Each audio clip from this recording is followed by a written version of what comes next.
Watts Bar. So I'm guessing it was about 2006. Maybe it was 2005. I don't know. Toby Keith came out with the song I Love This Bar.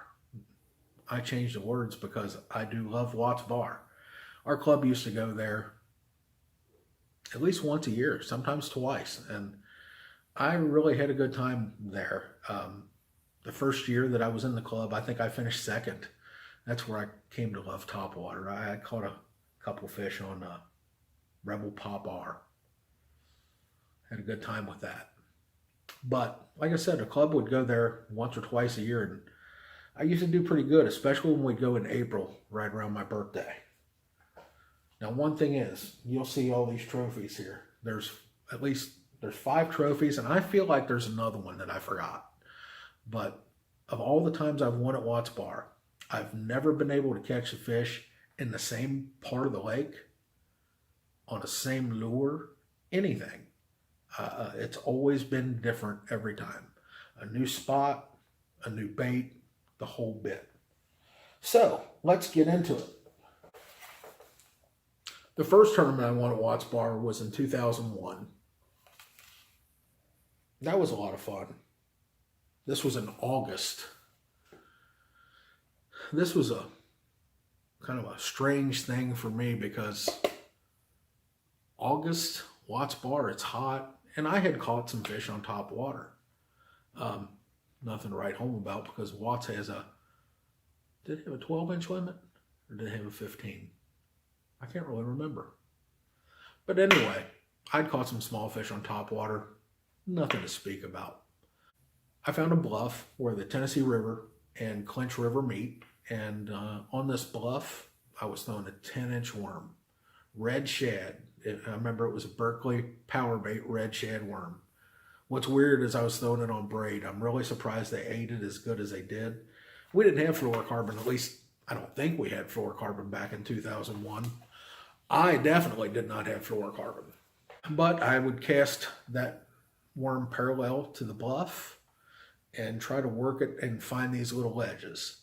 And all the fish that I caught were on that ledge. And what we say it was?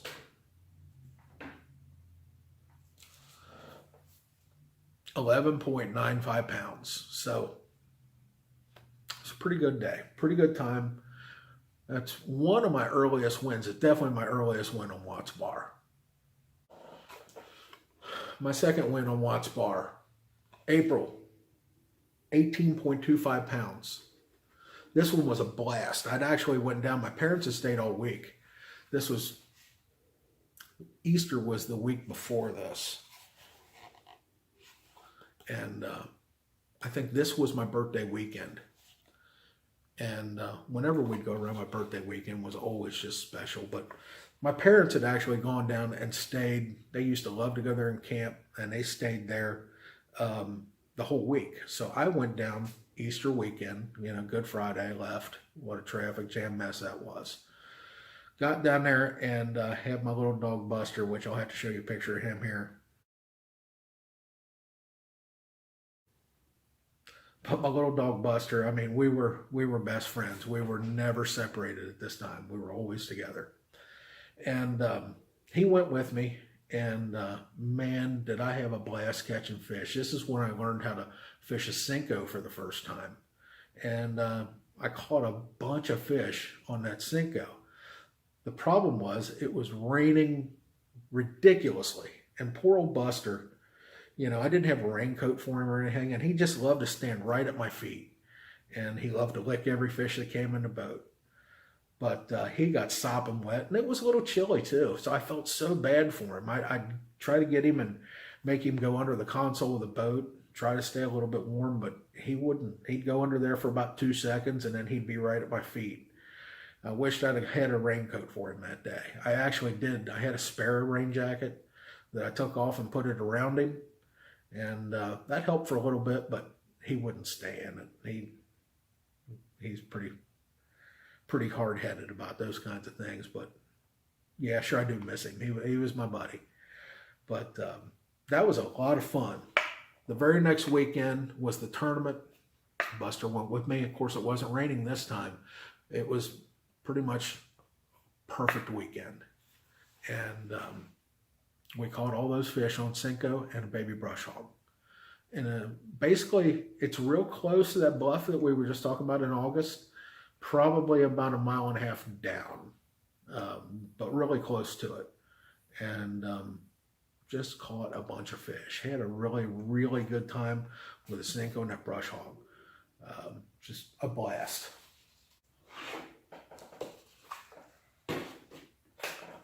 So the next one was in 2005. Guess what? April again. This one was a blast, 19¼ pounds. What made this one so special, this was the first tournament that Lori went with me. So it was me, Lori, and Buster in the boat. Our club used to allow you to take, you know, your spouse or girlfriend or whatever else with you.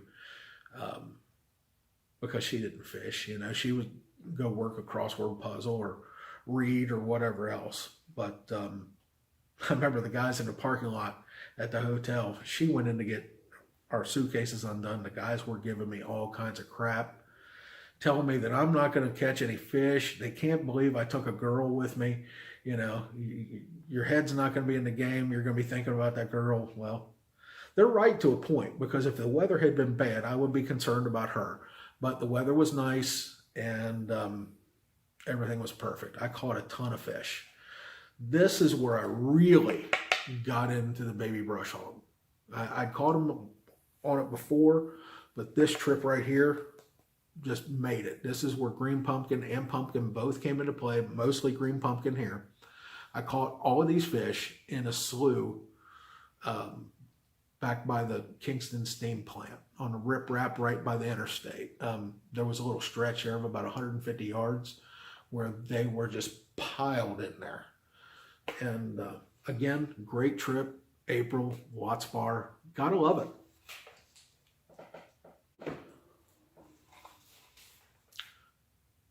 So the next one, Watts Bar, June 2006.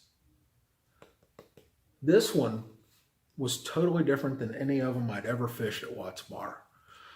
For some reason, I caught these fish off of one dock. 15.4 pounds. I go back into Little Creek. It's up the Tennessee River. Pretty close to, I think it's a place called Long Island. There's a creek off to the left. Can't remember the name of the creek. But I'd fished it in the past, and I've caught a few fish there, don't get me wrong, but I've never whacked them like this. This dock was a single dock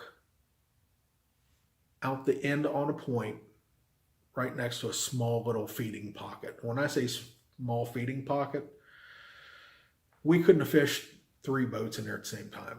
I don't know that you could fish 2 boats in there. It was that small, you know. It was the size of a small pond, you know. It was probably about 50 yards long and about 20 yards wide.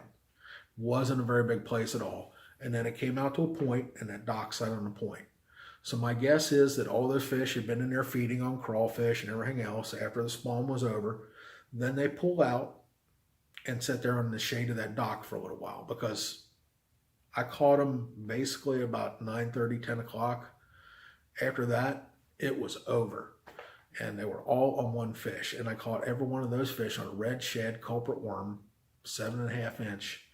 And would just flip in those docks. And every pile, every piling or pole, every ladder rung, everything had a fish on it. And I did so well that I caught my limit, and I wasn't calling up, but there were still fish there. I saw Dad idling through. I said, "Hey, come on over here and catch these fish." And he went in there and caught a bunch as well. So that was a really fun trip. Just a total blast to catch them all off of one dock. So June. March 2008, 14.15 pounds.